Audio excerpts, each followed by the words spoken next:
Bonjour à tous, on va pouvoir commencer. Donc je suis Jordan Lebars, je suis à la cellule d'animation, du réseau Défi et donc on est heureux de vous accueillir pour ce 5e épisode des webinaires du réseau Défi Ferme, la série de webinaires qui présente, les travaux et les résultats du réseau Défi. Donc pour ceux qui ont pu déjà assister au 1er épisode, vous commencez à avoir l'habitude. On aime bien commencer avec une petite intro, notamment prendre un instant pour rappeler ce qu'est le réseau Défi, pour celles et ceux qui ne le connaîtraient pas. Donc le réseau Défi, c'est un réseau multipartenarial, financé dans le cadre du plan Ecophyto pour réaliser notamment 2 missions. La première, c'est d'accompagner des agriculteurs et agricultrices dans leur démarche de réduction des produits phytosanitaires et de changement de pratique de manière plus générale. La seconde, c'est de produire des connaissances et des références appropriables sur les pratiques de systèmes à bas niveau d'utilisation des produits phytosanitaires. Et donc aujourd'hui, ces connaissances, et ces références, elles se construisent à la fois sur des essais de terrain, mais aussi sur des retours d'expérience, comme aujourd'hui avec ce webinaire, et bien sûr sur la collecte des données techniques des systèmes de culture. Donc le réseau Défi, à ce jour, avec le réseau Défi Ferme, c'est 2000 agriculteurs et agricultrices volontaires, engagés à travailler des pratiques agricoles dans l'objectif de réduire leur utilisation de produits phytosanitaires.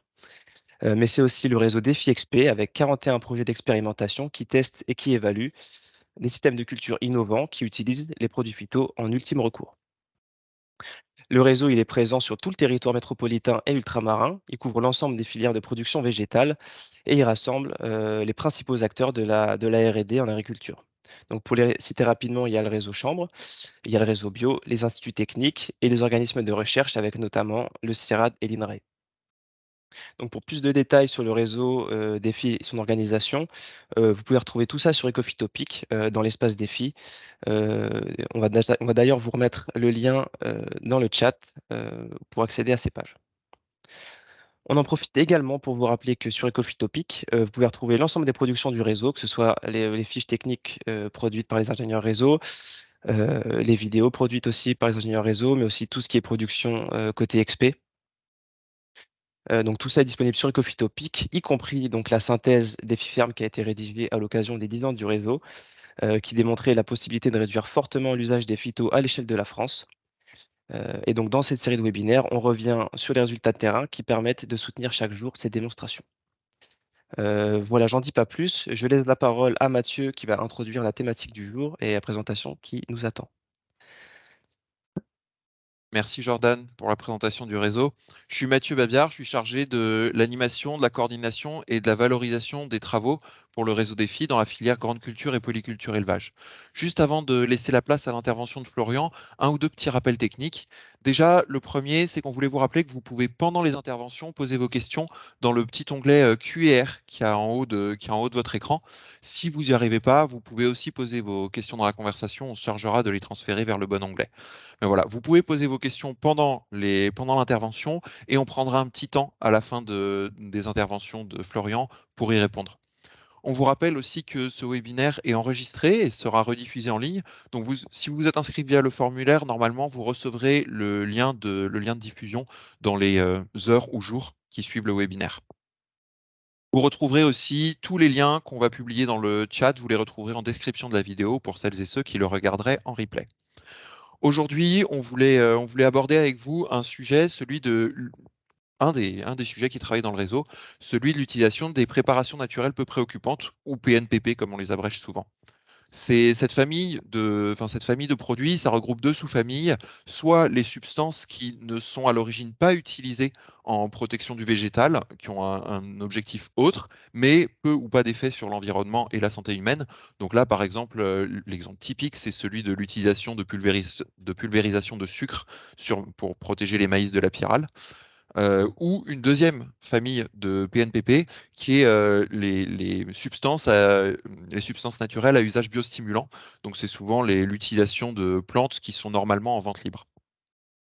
Ces préparations naturelles peu préoccupantes sont beaucoup moins connues dans la filière grande culture et polyculture élevage que dans d'autres productions végétales. Je pense notamment aux légumes maraîchage ou à l'arboriculture. Euh, Florian, dans ton groupe, vous avez un groupe qui travaille plutôt, enfin, qui a un axe de travail très centré sur la santé des sols comme support de la santé des cultures. Donc, tu animes un groupe d'agriculteurs dans le Jura qui travaille principalement en technique culturale simplifiée ou en semi-direct. Et je crois que votre approche, du coup, qui est très centrée sur la vie des sols, inclut d'autres thématiques de travail, notamment celle que tu vas nous présenter aujourd'hui, l'utilisation et la préparation de préparations naturelles peu préoccupantes. Pour consulter tous les travaux de ton groupe, on vous met un lien en description, qui est la page que Florian tient à jour, sur laquelle vous retrouverez aussi son contact et sur laquelle il publie régulièrement les travaux de son groupe. Florian, je te laisse la main pour présenter vos travaux. Merci Mathieu. Bonjour à tous. Donc, comme vous l'a dit Mathieu, je vais vous présenter une partie des travaux réalisés par le groupe des filles de la Chambre d'agriculture du Jura. Voilà. Donc juste en quelques secondes avant, c'est un ancien groupe qui a commencé en 2011 avec beaucoup d'agriculteurs aujourd'hui qui étaient déjà là à l'origine, ce qui a permis un suivi dans les travaux, dans les essais. Alors avant de parler de la fabrication en tant que telle des extraits fermentés de plantes, on va Florian, parler... juste un Oui, point technique, tu peux mettre ta présentation en plein écran si tu veux, pour nous ouais, partager uniquement ta diapo. c'est bien, c'est mieux comme ça? Merci beaucoup. Ok. Donc avant de parler de la fabrication des extraits fermentés en tant que tels, on va parler de deux principes qui sont liés à l'utilisation des extraits fermentés. Je dirais que l'un va pas sans l'autre. Donc enfin, les extraits fermentés ne vont pas sans les deux autres, qui sont la fertilité des sols et puis la bioélectronique. Voilà. On va voir ça en détail. Alors, qu'est-ce qu'un sol fertile? Alors, tout d'abord, ce que je vous ai présenté, c'est une synthèse, entre guillemets, de ce qui a pu être vu, soit avec des agriculteurs qu'on a eu la chance de pouvoir rencontrer, qui pratiquaient déjà depuis bien avant qu'on ait commencé à faire des essais, nous, dans le groupe des filles du Jura, ou des formateurs type Éric Petiot et aussi un petit peu Patrick Goater. Voilà. Alors, qu'est-ce qu'un sol fertile? Donc, c'est un sol qui comporte une bonne part de micro-organismes, alors d'un petit peu toutes sortes, hein, champignons, bactéries, etc. Donc, tous les sols en ont naturellement, mais le travail du sol, l'apport d'engrais chimiques, l'apport de produits phyto ont tendance à dégrader ces populations, dégrader en nombre et en diversité. Donc, on peut apporter des extraits fermentés de plantes ou des TCO, des thés de compost oxygénés, ou des micro-organismes efficaces, entre autres, pour essayer de favoriser une grande diversité de vie dans les sols. Voilà. D'autres produits type Panchagavia et autres, ou les extraits ferments, les micro-organismes efficaces, comme ils ont pu être utilisés à Cuba, il y a des choses intéressantes a priori là-dessus. Donc, on s'est essentiellement concentré sur le travaux sur les extraits fermentés. On a très peu exploré les thés de compost oxygéné et les micro-organismes efficaces. Alors, deuxième élément important, le paramagnétisme des sols. Alors, le paramagnétisme, pour donner une image, en haut, on a la vie du sol, et le paramagnétisme, c'est l'habitat. Le paramagnétisme va permettre de donner d'estimer la capacité du sol à héberger la vie. Voilà. Ce paramagnétisme, on peut l'améliorer avec des apports de basalte. Donc le basalte, c'est une roche volcanique très riche en silice. Et donc, on peut la trouver dans le commerce réduite en poudre, en sable plutôt. Et donc, des épandages de basalte peuvent favoriser la vie du sol. Et donc, pour favoriser un sol, on peut faire un apport de micro-organismes par le biais d'un extrait fermenté, par exemple. Mais apporter du basalte, en plus, ça permet d'aller beaucoup plus vite euh, pour réaméliorer la qualité de ces sols. Et le dernier point est alors les engrais organiques au sens large. Ces engrais organiques peuvent être aussi bien des fientes, des fumiers bovins et autres, des composts végétaux ou des composts d'effluents, et également les couverts végétaux, puisque les couverts végétaux laissés au sol, bien sûr, pas récoltés, vont contribuer à nourrir la vie du sol. Voilà. Donc avec ce triptyque, on a en bas à gauche l'habitat, le gîte, on a en bas à droite le couvert, et en haut, on a les habitants qui ont besoin de tout ça. Voilà. Alors pourquoi je précise tout ça? L'utilisation des extraits fermentés sur un sol en mauvais état, a priori, risque de ne pas donner les résultats attendus. Alors, la bioélectronique. C'est étudié depuis quelque temps. Là, on peut trouver pas mal de documentation sur la bioélectronique de Vincent. Alors, il rattache ça aussi bien aux plantes la vie humaine aussi. Euh, donc, nous, on va plutôt s'intéresser au système sol-plante, on va dire. Donc, on a en abscisse le pH, donc de 1 à 14, ça c'est assez conventionnel, et en ordonnée, on a le redox. Alors, le redox, c'est la quantité, ça mesure, entre guillemets, la quantité d'électrons présents. À noter que une plante ou un élément, peu importe lequel, oxydé, est très pauvre en électrons. Et on peut considérer les électrons, pour schématiser, comme une réserve d'énergie, entre guillemets. Et donc, quand on est très réduit, tout en bas, on a beaucoup d'énergie, entre guillemets, parce qu'on a beaucoup d'électrons. Voilà. Alors, en haut à gauche, vous voyez, c'est écrit acide oxydé. Et si on mesure un milieu, un système parcelle plante où il y a des maladies du bois, eh bien, on se rend compte que le plus souvent, les valeurs sont acides oxydés. En haut, à droite, alcalin oxydé. Et là, on trouve une plante qui est malade, un blé par exemple, qui a de la septoriose. Eh bien, si on est capable de le mesurer, il est alcalin oxydé. Alors, par rapport aux mesures, je fais une petite parenthèse. Les mesures sur le sol sont relativement simples. Il faut prendre une certaine quantité de terre, diluée dans de l'eau distillée, une quantité précise aussi, et avec à l'aide d'un redoxmètre, donc c'est des appareils qui se trouvent facilement dans le commerce, euh, on peut mesurer le redox d'un sol. Sur les plantes, c'est beaucoup plus compliqué. Il faut mesurer le redox plutôt à la surface des feuilles, et c'est assez compliqué. Olivier Husson du CIRAD a beaucoup travaillé là-dessus. Euh, alors, Olivier Husson, oui, en parallèle, vous pouvez voir à peu près le même type de graphique chez lui, sauf que avec Éric Petiot, entre autres, ils sont pas tout à fait d'accord sur les valeurs de redox, donc vous allez avoir un petit écart entre les deux, mais l'ordre d'idée est le même. Voilà.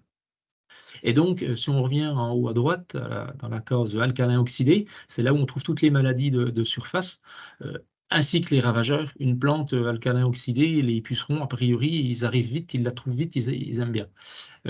Et on a tendance à emmener les plantes et le milieu dans cette zone-là, dès lors qu'on apporte des engrais chimiques, des phytos ou également de la bouillie bordelaise.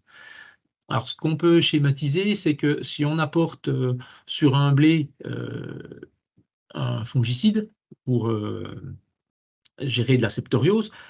Globalement, les fongicides sont efficaces, donc on va nettoyer la septoriose, donc le but sera atteint, sauf qu'on va laisser la plante dans cette zone alcalin oxydée où la maladie adore proliférer.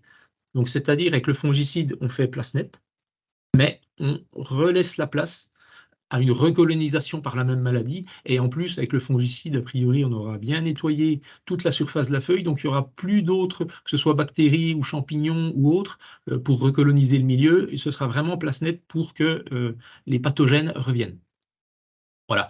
Et donc, un des postulats de base des extraits fermentés, c'est que si on travaille avec de la chimie, qu'on traite, donc on nettoie la maladie, on laisse la plante en zone entre guillemets sensible.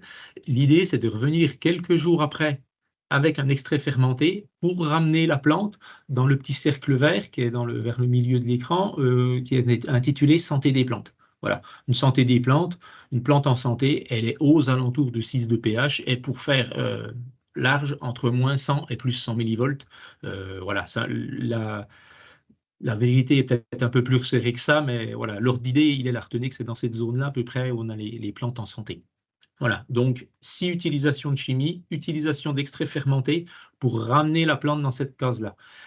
Ça, c'est ce qui nous a été présenté lors des formations. Voilà, et on verra plus tard qu'on a essayé de, entre guillemets, de vérifier cette théorie.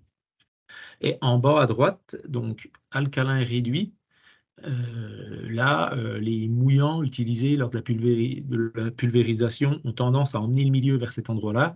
Et également les extraits fermentés en putréfaction. C'est-à-dire, en putréfaction, c'est que la fermentation a été réalisée trop longtemps et on n'a plus un bon produit. Donc un extrait fermenté mal réalisé peut aussi avoir un effet négatif sur la culture. C'est là aussi où on trouve beaucoup de pathogènes, de bactéries, etc. Et en bas à gauche, donc là on est en zone acide réduit, et là, c'est la grande bulle, c'est santé du végétal, parce qu'effectivement, quand on a un acide réduit, on ne trouve pas de maladie, ni de ravageurs. Voilà.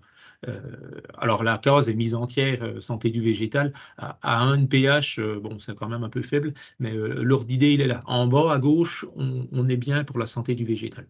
Voilà. Donc pour résumer ça, les actions humaines, les apports de phyto, de chimie, ont tendance à emmener plutôt en haut à droite, et où on voudrait plutôt être presque un peu plus en bas à gauche. Donc l'idée, c'est de ramener la plante et le milieu, donc le sol aussi, dans la bonne case où, a priori, on a très peu de ravageurs.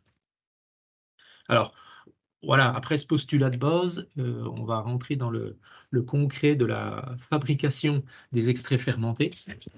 Alors, prendre des végétaux, la proportion, c'est 10%. Donc, c'est 1 kg de plantes fraîches pour 10 litres d'eau de pluie. Mettre dans un récipient, donc pas en métal ferrique ni du cuivre. Ça, c'est par rapport au redox. Donc le bois, bon, c'est pas le plus facile à manipuler, mais l'inox ou le plastique sont très bien. Les cuves des viticulteurs en fibre de verre vont bien aussi, il n'y a pas de problème.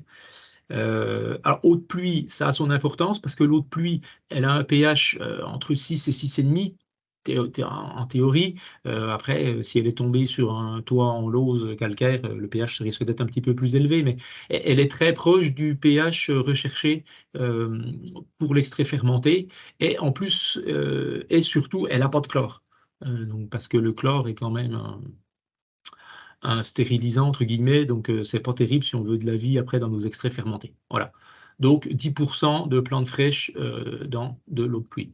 Alors, éviter de couper les plantes pour ne pas trop les oxyder. Donc en bout de ligne, on a un point d'interrogation, un point d'exclamation. Effectivement, on cherche plutôt des produits réduits et pas oxydés. Donc il faudrait pas trop couper.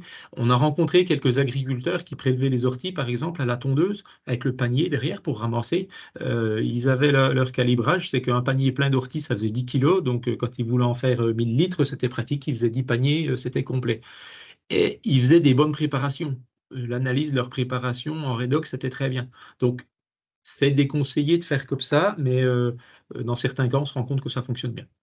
Mais l'idéal, c'est plutôt de les couper à la faux ou à la débroussailleuse.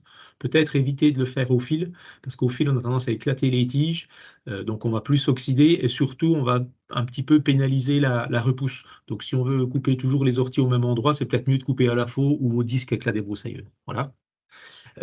Après que tout est mis dans l'eau, poser un couvercle flottant pour l'oxydation. Alors en viticulture, c'est simple, les viticulteurs ont des cuves avec des plafonds mobiles, c'est super.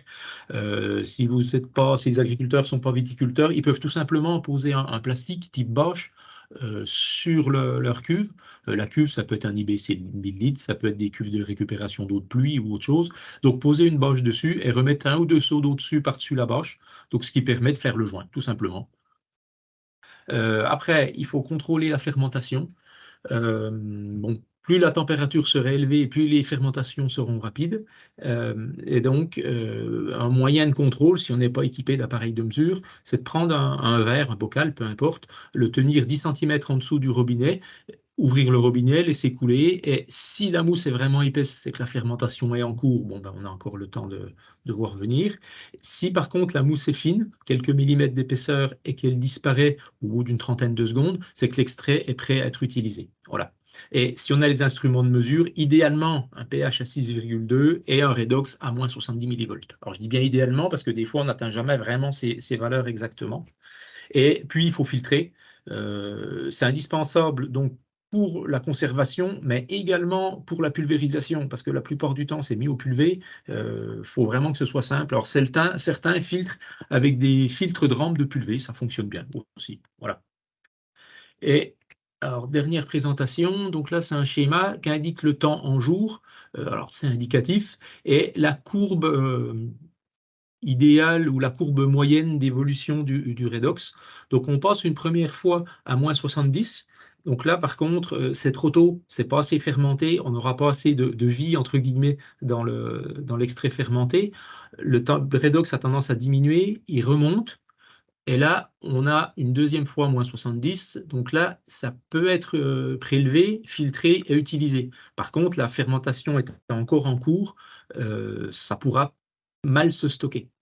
Donc, il faudra l'utiliser rapidement. Et le redox remonte, redescend, et là, on arrive une troisième fois à moins 70. Donc là, on a une bonne valeur de la macération. Le redox, c'est bon, et là, on peut filtrer et stocker. Voilà, et il faut arrêter là parce qu'après on peut partir en putréfaction. Donc quand ça part en putréfaction, on n'est plus vers une préparation qui est, je dirais, en couleur intermédiaire entre de la bière blonde et de la bière blanche. On arrive carrément à la Guinness, mais avec une odeur qui va pas du tout. Et donc là, on a un produit qui n'est plus utilisable et qu'il vaut mieux même ne pas utiliser. Voilà pour cette première partie. Merci. Merci beaucoup, Florian. Je crois que ton fond d'écran est passé devant toi, donc on te voit Ouais, plus. Aussi, tu peux ouais, désactiver ouais, ouais. ton fond d'écran et on pourra prendre le temps de discuter. Alors, vous pouvez poser vos questions dans le chat et en questions-réponses. En tout cas, je voulais juste rebondir sur le fait que ce que tu as présenté, en fait, Oui, c'est le résultat c'est la théorie, disons, qui va oui. derrière les préparations, les essais que vous avez faits dans votre groupe avec les agriculteurs de ton groupe. Notamment, là, en fin de présentation, tu nous as parlé du temps de préparation. J'imagine que ce temps, vous avez observé des variations qui n'est pas forcément le même en fonction potentiellement des préparations ou potentiellement en fonction des conditions dans lesquelles c'est préparé. Ouais, tout à fait. Alors, c'est pas tellement en fonction des préparations, parce que quelle que soit la plante, à peu près, ça va être pareil, à quelque chose près. C'est surtout la température qui va être importante. Si on est à 15 degrés, il faudra au moins une quarantaine de jours. Et si on est à 25 degrés, en 12 à 15 jours, ça peut être fait. Voilà. Et ce qui est important pendant la phase de fermentation, idéalement, il faudrait une température assez stable. Éviter de mettre la cuve devant le bâtiment dans la cour de la ferme au pied d'un mur où la journée ça va peut-être monter à 30 degrés et la nuit retomber à 5 degrés si on est au printemps. Idéalement, il faut de la stabilité. Idéalement, voilà. Et donc, c'est la température le premier facteur de durée des fermentations. C'est pour ça que c'est important de contrôler quasiment chaque jour, de voir où on en est. Parce que parfois, avec des fortes températures, ça peut aller très vite. Voilà. D'accord. Et donc j'imagine que vous avez eu des exemples, puisque c'est des préparations que vous avez travaillé de votre côté. Vous avez eu des exemples de fois où vous avez peut-être eu du mal à contrôler cette préparation? Oui, et été 2020, par exemple, il faisait très chaud et très sec. Un agriculteur a voulu faire un extrait fermenté de luzerne. Et en quelques jours, la préparation est devenue totalement noire et un redox qui était très très bas. L'agriculteur m'a demandé de venir contrôler parce avec des filles, on a investi dans un appareil, un redoxmètre pour contrôler un petit peu tout ça. Et la préparation a tout de suite plongé. Et vu qu'on n'a pas fait le redox tout de suite, on a peut-être raté les 2 premières étapes de la courbe. Voilà, on est peut-être tout de suite allé mesurer le troisième point, celui qui était tout à droite. Mais c'était hyper rapide, en 4 5 jours, c'était déjà tout fait, alors qu'on n'avait jamais vu ça. Et il y a sûrement un effet de la température, mais peut-être aussi lié aux plantes qui étaient en stress thermique et hydrique. Voilà. Donc oui, ça peut aller vite et on peut rater des choses en fabrication. Et Voilà. justement, là, en fait, tu nous as parlé de tous ces paramètres, disons, en tout cas, qui viennent encadrer les essais que vous avez faits. Pour moi, ça me paraît, enfin, déjà, c'est pas des paramètres dont je suis familier, ce dont tu nous as parlé. Mhm. Pour moi, ça me paraît même un peu loin et difficile d'abord. Tu nous as parlé de suivre les préparations avec des sondes APH et à redox. Par Mhm. contre, tu nous as donné des indicateurs qui étaient quand même aussi beaucoup plus concrets.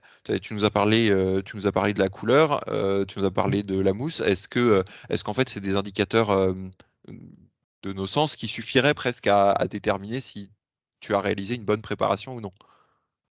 Alors, oui, au début, les agriculteurs qui fabriquent, ils se raccrochent beaucoup, enfin les agriculteurs, moi aussi, hein, on se raccroche beaucoup à l'appareil et à la valeur, obtenue de redox, de pH et cetera. Et avec le temps, les gens prennent l'habitude et ils utilisent de moins en moins les appareils. Enfin, pour ce qu'on a constaté dans le groupe du Jura, voilà. L'habitude fait que, ils maîtrisent bien la couleur et la hauteur de mousse, on va dire. Merci Florian. On n'a pas forcément beaucoup de questions sur la partie, on n'a pas de questions qui arrivaient dans le chat sur la partie des préparations, mais par contre, vu qu'on a passé pas mal de temps avec toi à discuter de comment vous avez préparé ça, c'est qu'on Mmh. imagine que derrière, vous les avez utilisés en fait avec votre groupe d'agriculteurs, et c'était l'idée de faire cette présentation avec toi en 2 temps. Raconter un petit peu comment vous avez testé les préparations, et est-ce que tu pourrais nous raconter comment est-ce que vous avez utilisé et testé ces préparations? On vous invite, si vous avez des questions sur les essais de Florian, à les poser dans le chat et dans la partie, QR. Alors effectivement, tu as bien résumé Mathieu, la préparation est une chose, mais l'objectif premier des agriculteurs, c'était de les utiliser. Voilà, alors, tac, normalement, c'est parti. Voilà. Est-ce que c'est bon pour, vous Mathieu? Top, merci. Ouais, c'est bon, voilà. Donc, oui, effectivement, la théorie et la fabrication sont des volets importants, mais la première volonté des agriculteurs, c'était de les utiliser. Heu, voilà, alors réseau défi 39, on va voir comment on est venu, avec les agriculteurs à travailler sur ces thématiques. Hem, après, on verra les résultats qui ont pu être obtenus sur orge d'hiver, puis sur blé et enfin sur soja. Voilà, c'est les 3 cultures principales sur lesquelles nous avons travaillé. Alors, comment on est venu à cette idée saugrenue, voire farfelue d'utiliser des extraits fermentés? Avec le groupe DEFI depuis sa création, tous les ans, en fin d'année, on va à la journée, TCS, heu, qui est organisée par Frédéric Thomas, qui est agriculteur et rédacteur en chef, il me semble, de la revue TCS. Et donc tous les ans, il organise une journée, en amphi, c'est régulièrement au lycée agricole de Vendôme, avec différentes présentations. On a pu voir par exemple Sylvie de Ridge, qui a évoqué, qui nous a parlé de ce que tu as évoqué tout à l'heure Mathieu, c'est-à-dire l'utilisation des infradoses de sucre, entre autres pour gérer la pyrale. On a vu aussi, Olivier Husson, on a vu des agriculteurs qui utilisaient des extraits fermentés. Donc on a eu beaucoup de présentations, Sylvie de Rich, il me semble, c'était en 2014. Donc ça a fait son bonhomme de chemin. On a un petit peu essayé le sucre, voir ce que ça donnait. Bon, on a essayé le sucre pour gérer la pyrale des années où il n'y avait pas de pyrale, donc forcément, il y avait un bon résultat, mais le résultat était bon aussi. Et puis après, donc, des agriculteurs comme Philippe Houdan, Stéphane Billiot, par exemple, qui ont montré leurs résultats d'essai avec les extraits fermentés. Donc là, ça a vraiment posé beaucoup de questions aux membres du groupe et ça a créé l'envie d'essayer. Parce qu'il y a un bon nombre d'agriculteurs du groupe, quand ils voient quelque chose, ils réfléchissent un petit peu, puis rapidement ils appellent, puis ils disent bah, Florian, on ne pourrait pas mettre quelque chose en place. Donc les choses mises en place, entre autres, ça a été des formations avec Éric Petiot. On a la chance qu'Éric Petiot soit pas très loin de chez nous géographiquement, du coup c'était assez simple de le faire venir en formation. Donc plusieurs agriculteurs ont participé à ces formations-là pour nous mettre le pied à l'étrier. On est aussi allé voir des agriculteurs qui utilisent, en Côte d'Or, en Haute-Saône, entre autres, et autres. Et toutes ces visites nous ont permis de, on va dire, mettre en place des protocoles de traitement. Parce que quand on sort de la formation, si on respecte les protocoles proposés, on a un nombre de traitements relativement important.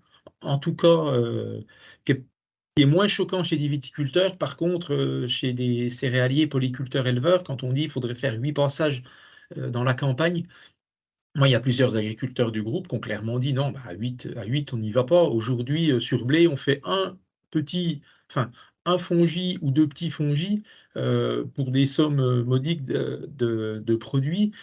S'il faut passer 8 fois, ne serait-ce que les coûts de passage de pulvée, bah, on va être beaucoup plus cher. Et puis surtout, sur certaines grosses structures, problème de temps de travaux. euh, non, non, ça ira pas. Donc, c'est là où les visites chez les agriculteurs pratiquants nous ont beaucoup aidés, parce qu'on a vu des agriculteurs qui étaient face à la même problématique. 8 passages pour eux sur une campagne, c'était pas concevable. Donc, on a un petit peu adapté la théorie et on est tombé, on le verra, à 3 passages. Alors, pour les puristes, c'est pas suffisant, mais le pratico-pratique des exploitations fait que c'était un nombre de passages acceptable et donc on va voir maintenant ce que ça donne, comme résultat. Donc les 3 passages, c'est un premier passage à l'automne, quand les céréales ont 3 feuilles, début à l'âge en gros, un passage sortie hiver et un passage à peu près au moment du fongicide. Donc juste préciser, si on se rappelle du graphique de tout à l'heure avec le référentiel pH et redox, le premier passage à l'automne, il est important de le faire quand le sol est encore à peu près au moins à 12 degrés, pour qu'il y ait encore de la vie dans le sol et que ce qu'on apporte bénéficie à la plante, mais aussi au sol. Parce que quand on passe sur une céréale à 3 feuilles, il y a au moins 80% du produit qui va sur le sol. Voilà. Ça peut correspondre, si les céréales ont été désherbées, à une application post-herbicide.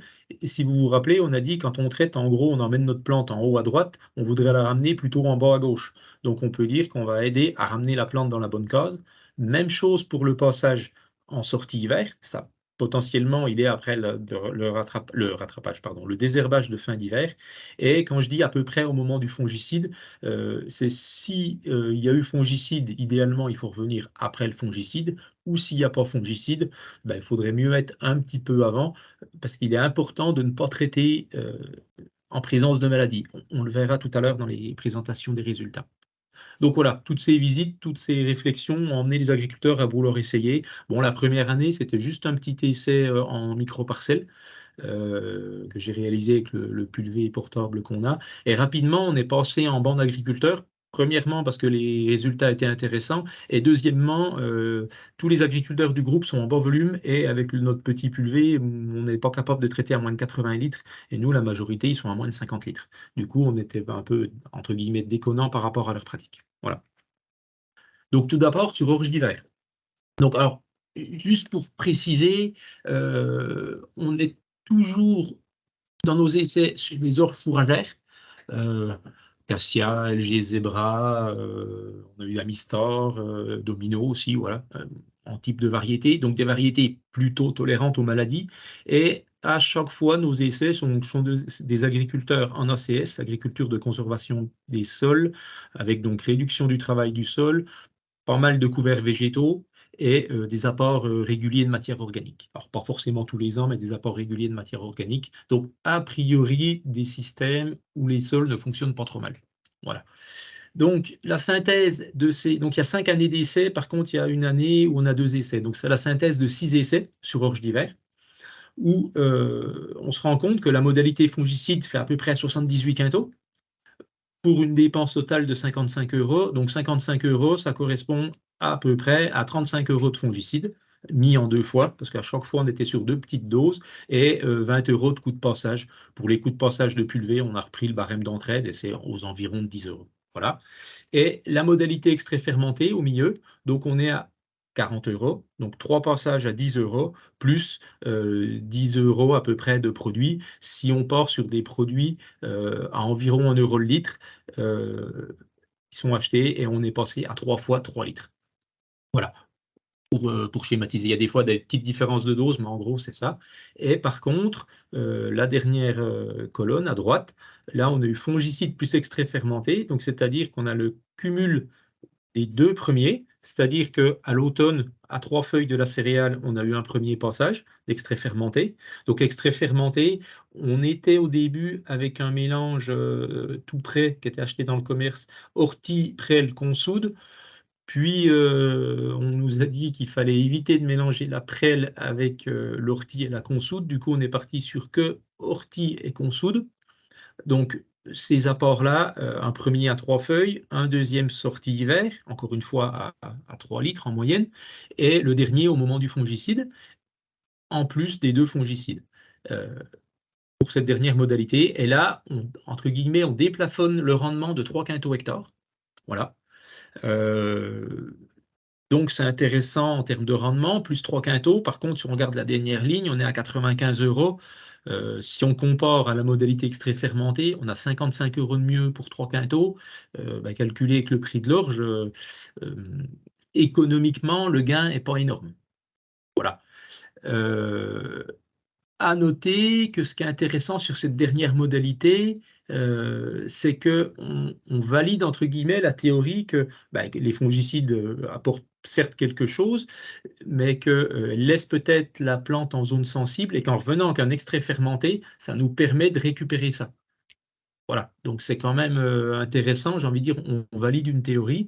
Alors à noter sur les différentes années, on a eu des années avec beaucoup de maladies, c'est-à-dire du 15-20 quintaux de dégâts maladie, et d'autres années avec très très peu de dégâts maladie. 2020 par exemple, il n'y en avait quasiment pas.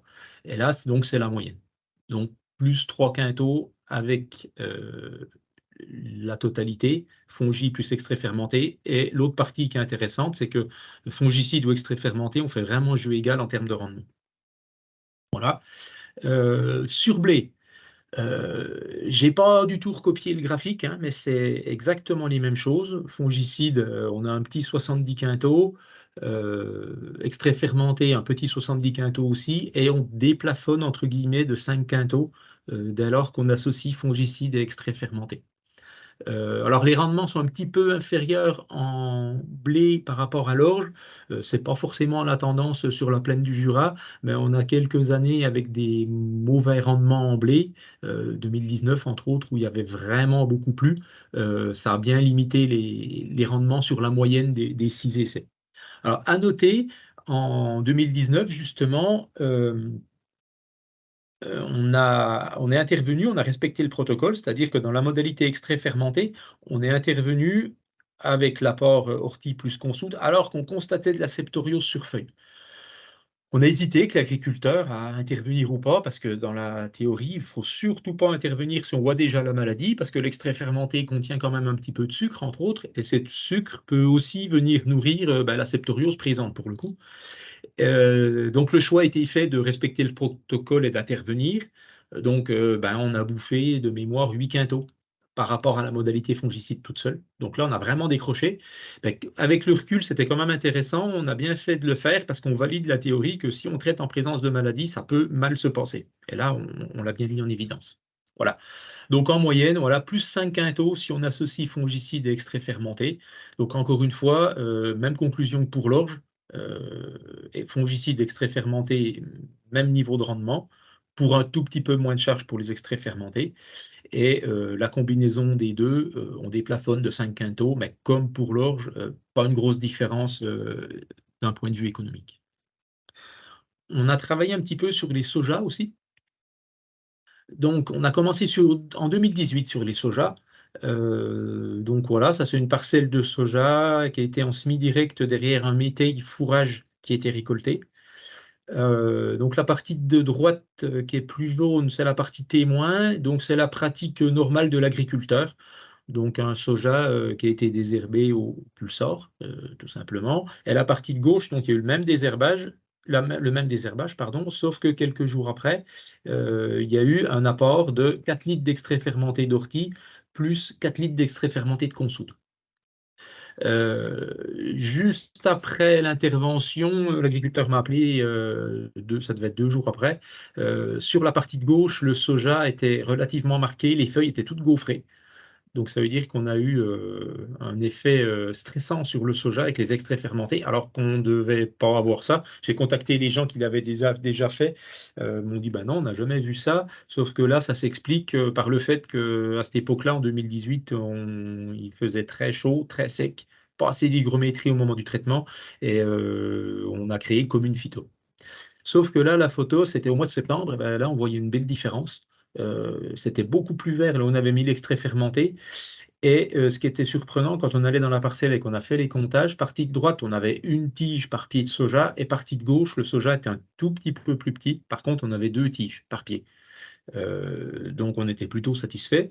Et ça s'est traduit au niveau du rendement. Donc ça, c'est le rendement de 6 essais de 2018 à 2021. Alors là, encore une fois, la moyenne n'est pas très élevée pour les rendements soja. À noter qu'on avait plein d'essais en 2023, pour le coup, donc la moitié de l'échantillon. Et 2020, soja non irrigué, on doit varier de 9 à 13 quintaux en moyenne. Donc ça plombe un bon coup la moyenne générale, mais ça fait rien, j'ai laissé toutes les valeurs dans la moyenne. Ce qui est intéressant, c'est qu'avec apport d'extrait fermenté, on est à 22 quintaux à peu près, et le témoin, donc la pratique agriculteur sans extrait fermenté, mais avec des herbages chimiques, on est à 18. Donc on a un gain de 3 quintaux, et ce qui est impressionnant, c'est qu'on constate un gain d'à peu près 15% de rendement tous les ans. aussi bien sur un soja stressé à 8 quintaux, on a eu des années avec des sojas à 40 quintaux, et là, même chose. Dès lors qu'on avait ce double enfin, cet apport d'extrait fermenté, on avait un gain de 15% de rendement. Donc, sur soja, alors effectivement, on s'éloigne de l'objectif des défis, entre guillemets, parce qu'on ne baisse pas forcément les IFT, parce qu'on n'enlève pas un autre produit. Par contre, on déplafonne le rendement, ce qui est quand même quelque chose de relativement intéressant. Voilà pour la majeure partie des essais qui ont été conduits euh, avec les extraits fermentés dans le groupe défi du Jura. Merci beaucoup Florian. Tes essais ont suscité pas mal de questions. Donc, si tu veux, je vais te les lire et puis on va en Ouais, discuter ensemble. oui, Il y en a une première qui rejoint une question que j'avais. J'avais envie de te poser la question. Finalement, tu nous as présenté des modalités où il y a un traitement fongicide, oui. parfois pas de traitement fongicide et des extraits fermentés, et parfois les deux. J'avais envie de te poser la question pour toi, est-ce que c'est des traitements qui peuvent se substituer à certains traitements de protection des plantes? Et en fait, la question qui va avec ça dans le chat, c'est la question du témoin, en fait. C'est finalement, dans les essais que tu nous as présentés, est-ce qu'il y a un témoin non traité au fongicide, alors traité ni au fongicide ni aux extraits fermentés, pour évaluer un petit peu la pression qu'il y avait cette année, et est-ce que c'est quelque chose que tu as pu mettre en place ou pas? Alors, le témoin zéro, globalement, les agriculteurs ont du mal à le laisser. Ils ne l'ont laissé que quelques fois. C'est pour ça que je ne fais pas apparaître la valeur, parce que je l'ai pas, quand je présente moyenne de 6 essais, je ne l'ai pas 6 fois. Par contre, euh, on a des essais fongicides pas loin, des parcelles. Alors, je n'ai pas précisé, en blé, on est en mélange variétal. Voilà, j'ai bien précisé pour l'orge, mais en blé, on est aussi en mélange variétal, donc a priori une moindre sensibilité aux maladies quand même. Et les fois où il y a eu le témoin zéro, donc ni fongicide ni extrait fermenté, on est allé jusqu'à 15 quintaux de dégâts maladies. Voilà ce qu'on a constaté. Donc, on a eu des années comme 2020 avec peu de maladies. On a eu des autres années comme 2019 où il y avait beaucoup de maladies, 2021 aussi beaucoup de maladies, et 2021 par exemple, on a 15 quintaux de dégâts maladies sur la parcelle où on est avec l'essai. Voilà. Donc on voit en 2021 sur les parcelles sur lesquelles on avait les essais qu'on pouvait faire face à 15 quintaux de dégâts maladies. Voilà. D'accord, sans avoir pu, pour autant mettre en place, au moins cette bande témoin dans Alors le champ si, de justement, parce qu'en ah, 21, j'ai un agriculteur qui me l'avait fait le banc de témoin. Donc là, sur OK. la même parcelle, euh, on a une bande témoin sans rien, un vrai témoin, où on est 15 quintaux de moins qu'extrait OK. fermenté, qui fait jeu égal avec le fongicide. Voilà. Merci, Voilà. merci en tout cas pour ces précisions, parce que et en fait, c'est vrai que c'est quelque chose dont on discute souvent, entre nous dans le réseau quand on est en séminaire ensemble ou en réunion. C'est toujours cette idée de, à chaque fois qu'on fait une opération, mais quelle qu'elle soit en Mm. fait, que ce soit un traitement, un travail du sol, un désherbage mécanique, lever l'outil ou le couper pendant Mm. quelques mètres ou dizaines de mètres pour, se dire: «Bah, est-ce que finalement mon opération a eu un effet sur ma culture?» Ah ouais, je suis tout à fait Bien sûr. d'accord, Mathieu. C'est pas faute d'en parler du témoin, mais des fois, il y en a un, mais il est tout petit. Et donc, on fait des constatations visuelles, mais pas assez pour peser. Voilà. Mais je les travaille au corps pour qu'ils laissent des plus grands témoins. Mais on aura l'occasion d'en reparler. Il y en a beaucoup de propositions pour de futurs webinaires sur la mise en place d'essais et le suivi d'essais avec des groupes d'agriculteurs. Tu nous as beaucoup parlé de tes rendements qui finalement te servent d'indicateur de réussite, qui est souvent d'ailleurs le juge de Mhm. paix quand on fait un essai. Ça, on aura beau avoir remarqué des niveaux de dégâts foliaires, etc. C'est le rendement qui sert souvent de Oui. juge de paix. Il y a une question dans le chat, c'est les rendements que tu nous as présentés, est-ce qu'ils sont à qualité constante du grain? Peut-être notamment sur les taux de protéines en céréales? Alors, honnêtement, alors, on fait les analyses, hein, on fait protéines, etc., PS. euh, c'est toujours semblable. Voilà. On a des petites différences. Un coup, c'est un poil mieux, un coup, c'est un poil moins bien. En moyenne, c'est pareil. Franchement, on a vraiment, en protéines, ça joue à 0,1, 0,2 d'écart grand maximum. Donc, est-ce que c'est plus l'hétérogénéité de la parcelle que la modalité? Et vu que c'est jamais régulier, j'ai envie de dire que c'est pareil.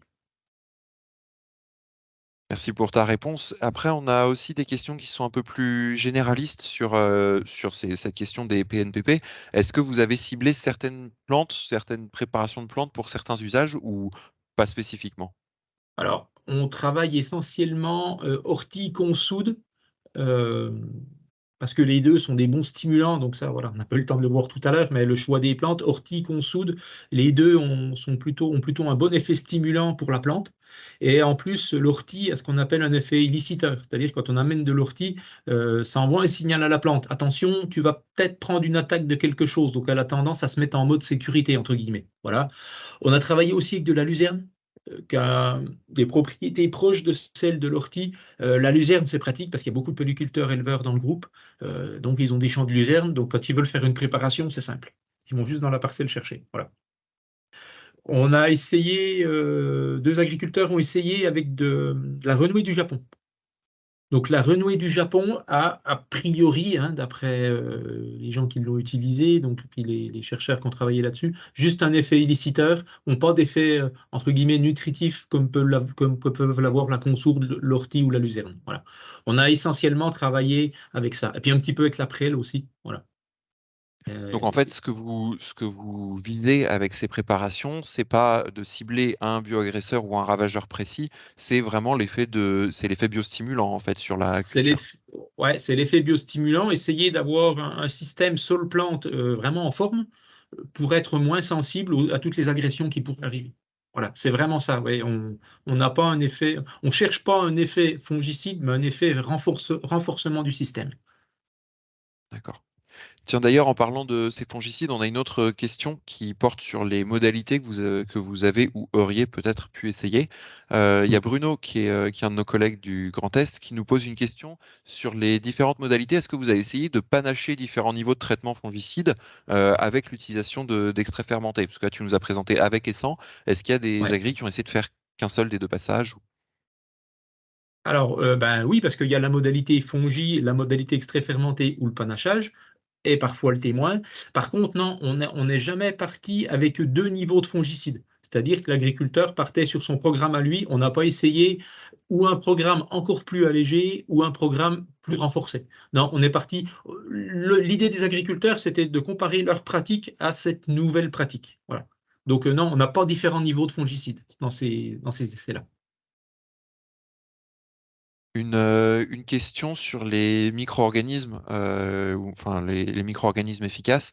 Oui. Est-ce que quand vous avez utilisé ces préparations fermentées, vous avez réussi à identifier certains micro-organismes en particulier? Non, on les a pas fait analyser, ça doit être possible, on l'a pas fait, non. Alors, on était soit en préparation fabriquée par l'agriculteur, mais au début, les agriculteurs ont dit: «Non, pour les premiers essais, on achète», parce qu'on ne veut pas rajouter un biais. Si jamais nous, on pratique mal, on fait des mauvaises préparations, on préfère les acheter. Comme ça, on espère que ce qu'on achète est de bonne qualité. Voilà. Donc, au début, on n'est qu'avec des préparations achetées et à l'achat, on ne nous donne pas une liste de ce qu'il y a dedans. Voilà. Et c'était une question que je voulais te poser d'ailleurs par rapport au coût que tu nous as présenté. Là, tu as parlé des possibilités d'achat ou de le Oui. préparer soi-même. Là, tu nous as donné l'exemple de la tondeuse pour les orties. Mmh. Est-ce que quand tu as calculé tes coûts, tu t'es basé sur quoi? Tu t'es basé sur un prix d'achat systématiquement ou tu t'es basé Oui. sur Non. le... Je suis Dis-nous. passé sur le prix d'achat moyen de ce qu'avaient acheté les agriculteurs du groupe. Voilà. Alors, c'est pas une vraie enquête statistique, mais voilà. L'agriculteur en avait, je lui ai demandé son prix, c'était plusieurs utilisés, j'ai fait un prix moyen. En prix moyen d'achat, à la louche, ça varie de 1 à 3 euros le litre, suivant la plante et suivant chez quel fournisseur on va. Voilà. Et donc que tu utilises à quelle dose hectare pour retomber sur... Alors, on n'est pas toujours d'accord avec les gens qui les vendent. Nous, on a utilisé des doses bien inférieures. Je vous l'ai dit tout à l'heure, moi, la plupart des agriculteurs du groupe sont en bas volume. Donc, on est souvent à du 3 litres hectare. On monte un petit peu plus sur les sojas, même si aujourd'hui, les gens ont tendance à rebaisser les doses. On est souvent, allez, on va dire, on est entre 3 et 5 litres 95% du temps. Alors que ceux qui les vendent conseillent souvent des plus fortes doses. Souvent. Voilà. D'accord. Et donc j'imagine que c'est ça qui nous fait à peu près 10 euros hectare dans Ouais, le coût de passage voilà, 3 fois des 3 extraits litres, fermentés. un peu plus d'un euro le litre, on tombe à 10 euros de coût de produit. Et Alors, ensuite, à ça, chaque fois, tu as une dizaine d'euros de passage de matériel. c'est ça, Là, c'est tu ça. t'es tu t'es On a appuyé pris sur le barème. le barème d'entraide des CUMA, donc on prend ça, on ne recalcule pas sur chaque exploitation, on prend le barème d'entraide qui nous semble plutôt pertinent quand même. Euh, Puis en plus, c'est plus simple. Et pour ce qui est des préparations, alors certains fabriquent et d'autres ne fabriquent pas, parce qu'il y a des exploitations qui le font à grande échelle et ils commandent ça en bag-in-box comme le vin, hein. Donc une fois que c'est entamé, l'air ne rentre pas parce que la poche se replie petit à petit et ils touchent ça à moins d'1 € le litre. Allez, 1 € le litre pour schématiser. Donc eux, ils disent, pour 1 € le litre, je ne veux pas m'embêter à fabriquer. Voilà, c'est un choix de certains agriculteurs. Mmh. Bien sûr. Et alors sur un autre sujet, sur une autre, enfin une autre de tes slides, tu sais, tu nous avais présenté cette démarcation de phytotoxicité Oui. qui est impressionnante sur soja. On a une question dans le chat de savoir si c'est quelque chose que vous avez observé les autres années? Alors, je ne l'ai pas dit tout à l'heure, mais j'ai drôlement bien fait de faire la photo cette année-là. Parce qu'autant les 15% d'écart de rendement au bénéfice des extraits fermentés, on le retrouve régulièrement tous les ans. La photo, j'aurais pu la faire qu'une seule fois. On n'a jamais vu ça d'autre fois. Donc effectivement, la deuxième année, quand on était chez le même agriculteur, entre autres, quand on a vu, on n'a jamais vu de différence de couleur, on a dit, bon, c'est un coup d'épée dans l'eau, on a dû avoir un coup de bol l'année dernière que ça marche. Eh ben non, on n'a pas eu l'effet visuel. Par contre, on a eu l'effet rendement.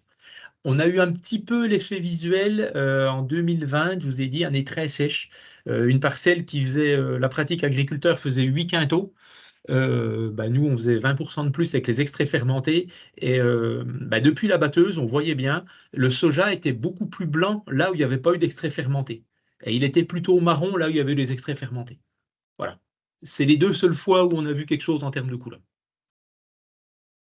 Merci beaucoup. Sur la partie préparation, il y a une question de, je crois que c'est Xavier, je crois que ça doit être Xavier, mais Xavier Baudry, sur Ouais. notre collègue du réseau.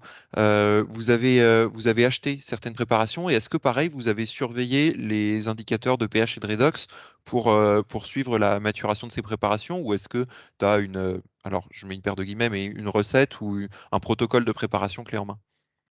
Alors, sur celles qui ont été achetées, au début, on a vérifié ce qu'on achetait quand même. Ouais. On a vérifié, et après sur ce qui était fabriqué, non, on a fait, ce que je vous ai présenté tout à l'heure, quoi. Enfin, on a fait ou les agriculteurs ont fait, on a suivi ce protocole-là et puis, le truc du «bocal» entre guillemets pour voir la mousse. Mais comme je le disais au début, on s'accroche beaucoup à mettre des chiffres, c'est-à-dire à regarder avec les appareils de mesure parce qu'on n'a pas l'habitude tout simplement, quoi. Donc non, non, on a respecté ce qui a été présenté. Justement, tu insistes un petit peu sur le fait que c'est des essais qui ont été menés par les agriculteurs de ton groupe et Oui, comme tu l'as présenté au début, c'est de leur initiative propre que vous êtes mis à tout à travailler fait. ce sujet-là. Il peut-être une dernière question de notre collègue Paul, pour clôturer cette séquence de discussion. Qu'est-ce qu'en Oui. disent du coup les agriculteurs de ton groupe sur ces essais? Est-ce qu'ils sont convaincus? Alors, globalement, oui, ils sont convaincus de l'efficacité. Par contre, ils sont entre guillemets «gênés aux entournures» parce qu'ils disent: «Ben voilà, c'est super, économiquement, on gagne un poil de plus, mais vraiment pas grand-chose. Par contre, notre blé, on le vend exactement le même prix que le voisin qui a peut-être mis 3 fongicides pleine dose» et donc l'idée, c'était enfin, pas de créer, c'est pas évident, mais de voir si on pouvait pas trouver une filière ou autre pour valoriser ces productions, ces blés, ces orges qui n'ont pas vu de fongicides. Pour l'instant, on n'a pas trouvé. On est allé voir les Robins des Bois, c'est un groupe d'agriculteurs à côté, les Robins des Champs, pardon, qui sont à côté de Lyon, qui eux communiquent sur du blé local, etc. Pas tellement sur le mode de production. On pensait qu'ils communiquaient là-dessus. On allait les rencontrer et en fait, ils disent que non parce que ils ont pas de label bio, ils sont pas forcément HVE. Puis il dit tu peux pas non plus aller en conflit avec ton voisin qui a pas tout à fait produit comme toi. En termes de vente, c'est compliqué. Et ils ont une petite plus-value sur le blé. Sauf que quand le blé vaut cher, ils ont plus cette plus-value parce qu'ils travaillent avec leurs meuniers et leurs boulangers locaux. Et donc, quand la démarche commencé à avancer dans le groupe Défi, on a eu des années avec des très bons prix de vente de blé. Du coup, c'est un petit peu tombé à l'eau depuis, quoi. Voilà. Donc voilà, ils restent un petit peu sur leur faim. Ils disent on fait sûrement du très bon boulot pour nos sols, mais on aimerait bien une petite valorisation, une reconnaissance de ce qui est fait. Voilà. Merci en tout cas pour Voilà. ce mot de conclusion. Comme on arrive au bout du temps, on va conclure ce webinaire. Déjà, on voulait vous remercier toutes et toutes d'avoir participé à ce 5e épisode. On espère avoir répondu à un maximum de vos questions. On a vu qu'il y en avait d'autres dans le chat auxquelles on n'a pas eu le temps de répondre parce qu'il y en a eu un petit peu plus. Donc, pour celles et ceux qui ont envie d'avoir une réponse à ces questions, et si vous souhaitez contacter Florian, vous pouvez trouver son contact sur sa page internet qu'on a partagée dans le chat et qu'on met en description. Ce webinaire sera rediffusé, donc si vous êtes inscrit, normalement, vous recevrez le lien comme on l'a dit tout à l'heure. Et on vous donne rendez-vous le 21 décembre prochain pour un autre webinaire sur une question brûlante dans la filière de grande culture et polyculture élevage. C'est celle de la réduction des herbicides combinée à une réflexion sur le travail du sol. Donc vous retrouverez tout le programme des webinaires des FIFERM sur Ecofitopic. Vous y retrouverez aussi la liste des replays si vous souhaitez revoir les derniers épisodes. On vous remercie pour votre participation et on vous souhaite un bon après-midi.